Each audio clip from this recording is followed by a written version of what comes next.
At the age of 19, I took part in the deployment to the front line east of Mariupol.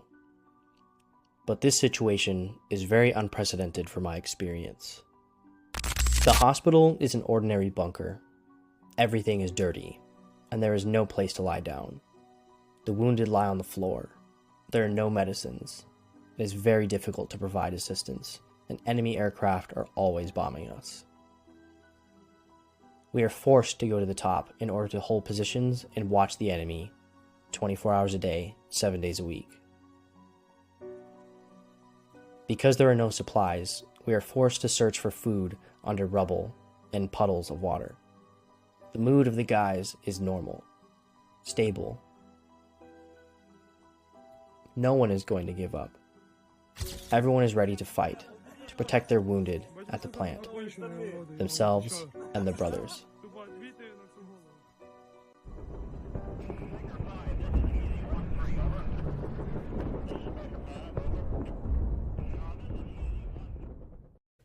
I am 22 years old.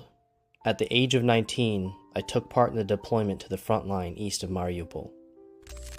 But this situation is very unprecedented for my experience. Before this, I had not seen an enemy tank so close. I had not heard the buzz of jets or the voice of enemy infantry just meters from me. I had not helped my friend in a critical life or death situation. Here, in Mariupol, everything is a first for me.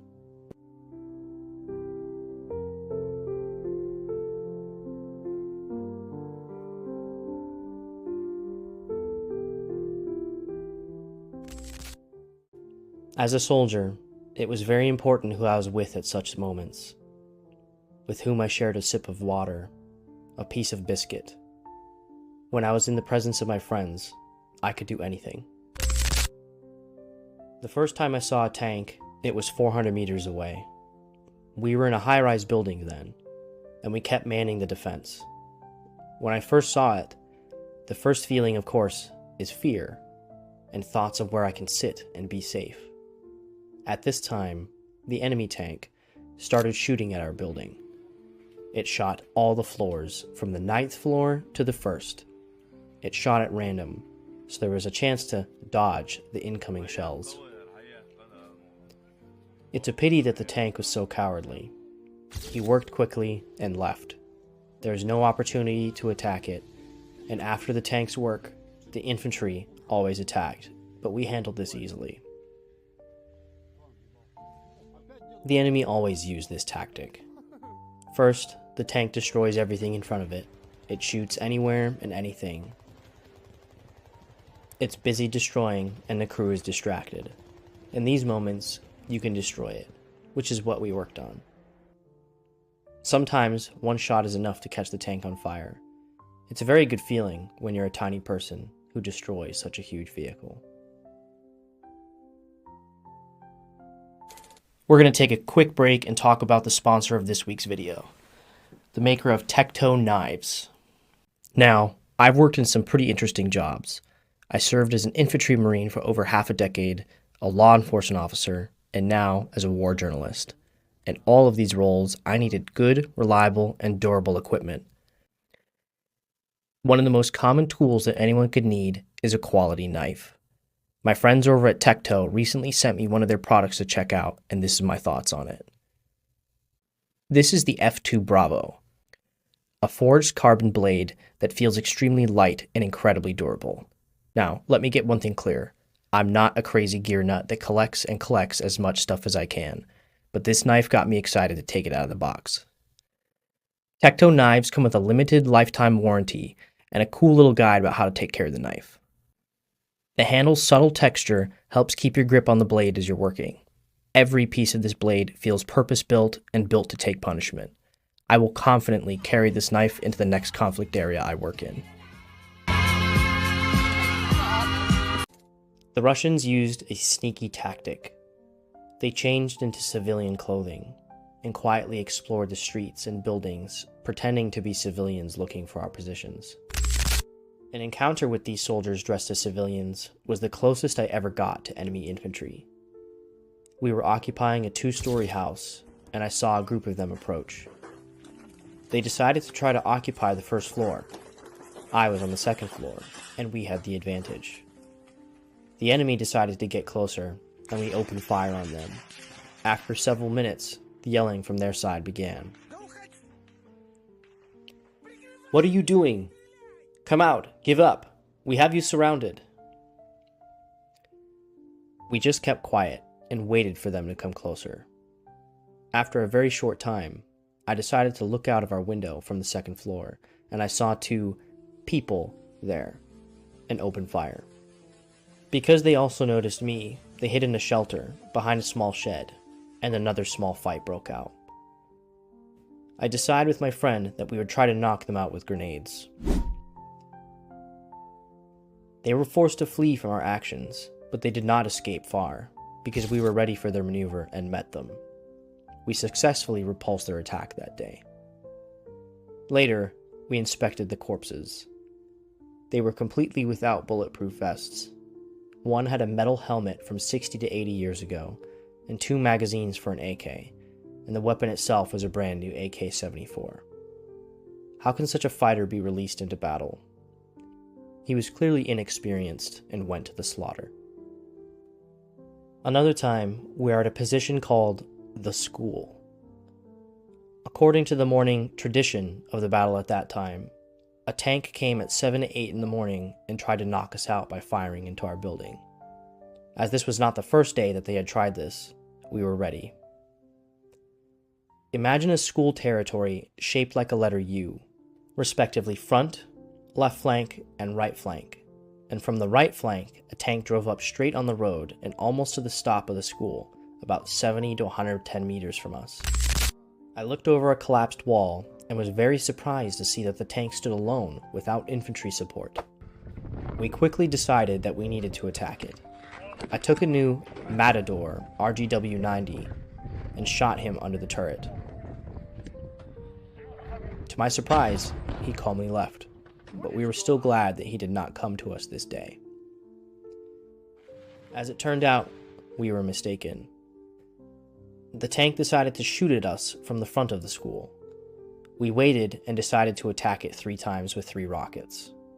We moved to a room on the second floor of the building with a good view of the tank. We got ready, shot, and all 3 rockets didn't hit or penetrate it enough to blow it up. Now, making him angry, we had to retreat very quickly to the first floor, and we ran to the stairs. But a tank shot behind us. A shell broke through 2 walls and exploded behind us. There was smoke everywhere. We shout to each other to understand whether everyone is alive and safe. After a while, the dust settled, and I saw one of my friends had fragments in his legs, but he was alive. I was more lucky and suffered just a slight headache and shell shock. But the soldier who was closest to the epicenter of the explosion had his helmet blown off of his head and shell fragments pierced the back of his skull. That day was one of the most terrible. We understood that we needed to provide assistance to our wounded comrade, but in such a situation, we are powerless. At this time, the enemy infantry assault is beginning, and the issue of evacuating our dying comrade fades into the background of screaming and gunfire. I wanted to throw my weapon at the wall when I saw him dying. Then I felt an incredible anger toward the enemy.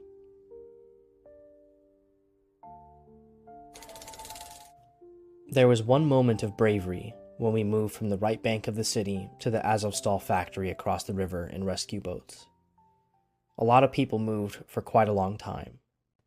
The last group remained on the right bank, and at that time, the enemy raised his drones and naturally noticed the group on the shore and started shooting. I think they fired all they had. Artillery, rocket launchers, mortars, everything. The group on the other side of the river came under direct blows and were very seriously wounded. They asked for help on the radio to evacuate to the left bank for a long time.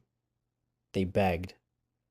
It was very painful to listen to this on the radio and not understand how to help them under such dense and accurate shelling. After a moment of silence, I immediately ran to the shore opposite them. Our commander was there.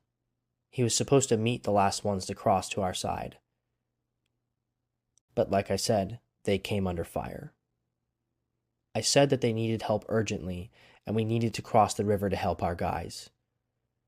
Most people refused this idea. I understood that there was very strong shelling, and it was a very bad idea. But the commander looked at me and said, "Swim."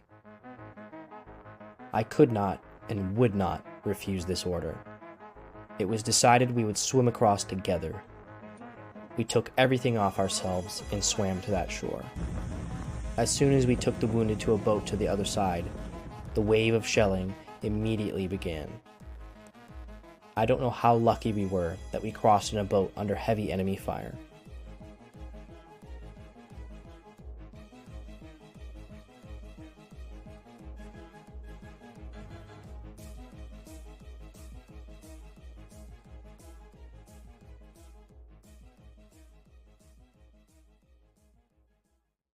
It feels like this was some kind of miracle.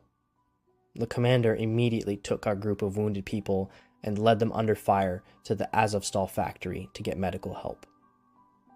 Miraculously, then, almost the whole group got inside safely. I don't know what would have happened if the commander hadn't told us to swim together under fire for the wounded. There would have been no one to help. You probably think, he's the commander, he shouldn't do this. But that day, there was such a dense shelling that only a few would decide on such actions and risk themselves for the sake of others. I hope you could imagine that day and how it happened. The hospital is an ordinary bunker. Everything is dirty, and there is no place to lie down. The wounded lie on the floor. There are no medicines. It is very difficult to provide assistance, and enemy aircraft are always bombing us. We are forced to go to the top in order to hold positions and watch the enemy 24 hours a day, 7 days a week. Because there are no supplies, we are forced to search for food under rubble and puddles of water. The mood of the guys is normal, stable. No one is going to give up. Everyone is ready to fight, to protect their wounded at the plant, themselves and their brothers. The days pass the same every day, in the hope that you will not be destroyed from another airstrike. If you have to go out to the street, you always need to run. Snipers are everywhere, and they're working all the time. And an enemy drone is always in the air.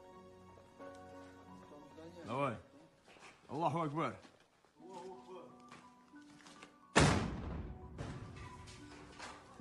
Давай, быстро. Следующий. Давай, еще.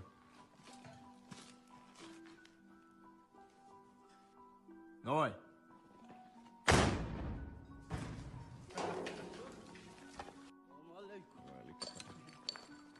Что там? Хорошо. Отогнали. Потом не говорите, что мы здесь отдыхаем. When I was in scary situations and I was with my friends, there was really nothing to be afraid of. I could always count on them.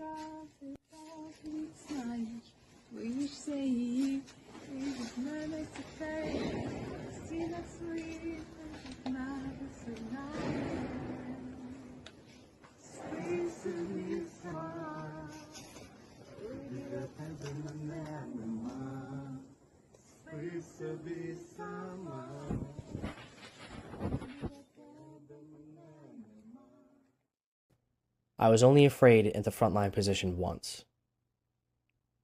I heard on the radio that my brother, my actual real brother, was wounded, and that they couldn't do anything to help him at the time. I became very scared. It was scary that I might lose him. It terrified me. Losing my own brother. I've never been so scared in my life. Fortunately, everything worked out well, and he lives. He is already safe. He was evacuated from Mariupol, back to friendly lines.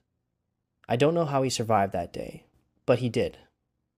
And I don't know how I would have fought further that day if everything had happened differently. Here in Mariupol, we are always relying on each other. We are a part of history now, and we have done everything that is possible and impossible. After we are pulled out of here, I will immediately marry my girlfriend, and everything will be Ukraine. Anton, or Tasman as I know him, and 2 close friends of mine were attacked by a combat drone. Anton died on the spot. Another friend of mine was killed during the evacuation because of the serious injuries. We took the 3rd soldier to the evacuation point, and now medical specialists are trying to save his life. You must understand, this is a huge loss for me personally, and for the entire regiment. They're like brothers to me, and now they're dead. One of the best fighters who supported the defense of Mariupol from the very first day. Rest in peace, my brother. Rest in peace, Tasman. If you find value in these stories and the work that I do, please consider subscribing to my Patreon account. I'd love to be able to do this full time, and that's a great way to help me do that. In addition to Patreon, check out my Discord. There I've got lots of chat rooms, gaming channels, graphic pictures and videos, and literally thousands of historical photos and videos of different wars. Feel free to join and check it out. You can also interact with soldiers during live interviews I conduct, so you can ask your own questions and speak to them directly. Every soldier has a story, and every story deserves to be told. Thanks for watching.